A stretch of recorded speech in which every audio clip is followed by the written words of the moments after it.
Today we're going to look at the future of the euro. There's been a lot of fury, a lot of sound, a lot of discussion about whether the euro will continue, and if it will continue in its present form? Joining me in the studio today is Rickard. Sean, you're an economist. You've been studying how the euro has been working over the years. Things seem to be going so well. What's happened? Well, I think you've got to remember that there's a group of people in the media and indeed in political parties who are always, anticipating the death of the euro. And when the Greek crisis turned up, they thought Christmas had arrived for them. But what actually happened was that Greece had been hiding very large international debts. When it got to the point where it couldn't refinance them, people thought, well, this is going to lead to a run on the euro. The pressures that will bring will break the system apart. In actual fact, what we've seen is that the euro has actually steadied and strengthened again. So I don't think that the future of the euro is now in doubt. Now, a lot of people are saying that in reality, everything rests on the Germans.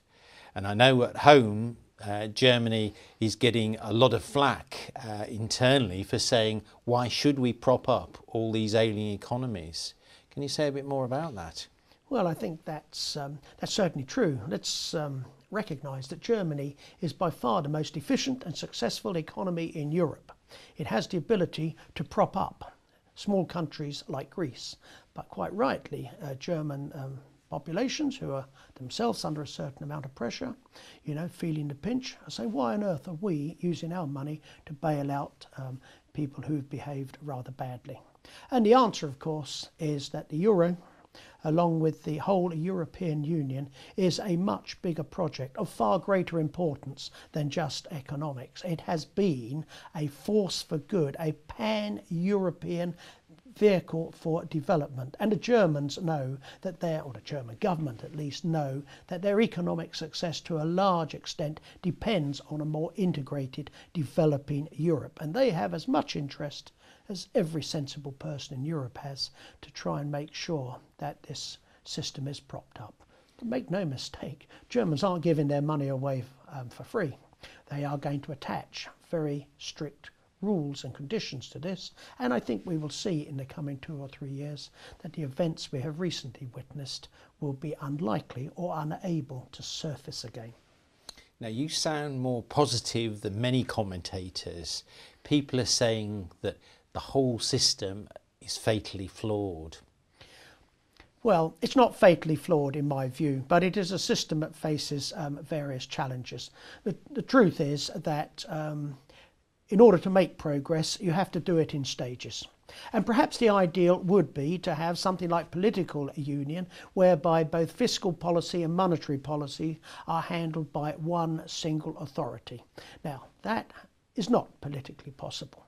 Governments still want to retain fiscal policy. So we have a unified monetary policy and we have a lot of national fiscal policies, and sometimes the two aren't aligned. This is most certainly what happened in the case of Greece.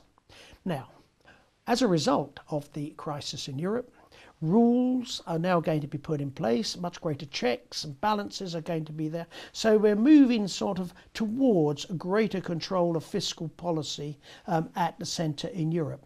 Still, at the end of the day, sovereign governments control what happens, but Europe is beginning to say, you won't be allowed to do this, you won't be allowed to do that, you must keep your behaviour within these boundaries or whatever. We are moving slowly but surely towards a much more unified Europe in terms of fiscal policy as well as monetary policy. Now, one of the serious proposals on the table is a two-tier euro, which is pretty fundamental stuff. Something like splitting a Northern European euro and a Southern European euro. Do you think that'll come about? No, I don't think it will come about, because I think, the people who have the power to prop up Europe at the moment, the Germans, the French, people like this, they don't want to see Europe broken up because they have a much bigger vision, they realise a much greater benefits. If this was to come about, and again, some of the people who criticise the euro say, well, of course, if the eurozone had been confined to Northern Europe and Germany and Netherlands, people like that, fine, very strong, optimal currency area, no problem at all. What would really happen is, if we ever went down that road, is yes, you'd have a very highly integrated, very economically powerful Northern Europe, and the fringe would frankly go back to individual currencies. They become more of a basket case, weaker currencies. That would not be in anyone's interest in Europe. Much better to have them inside, being controlled, being managed to produce more responsible economic policies than leaving them on your fringes creating chaos. I think people who claim that the euro was in a near-death position couldn't be more wrong. This event will be proved to be another turn towards a stronger European currency, which will, if it isn't already really, return to being one of the world's strongest currencies. Sean, thank you very much.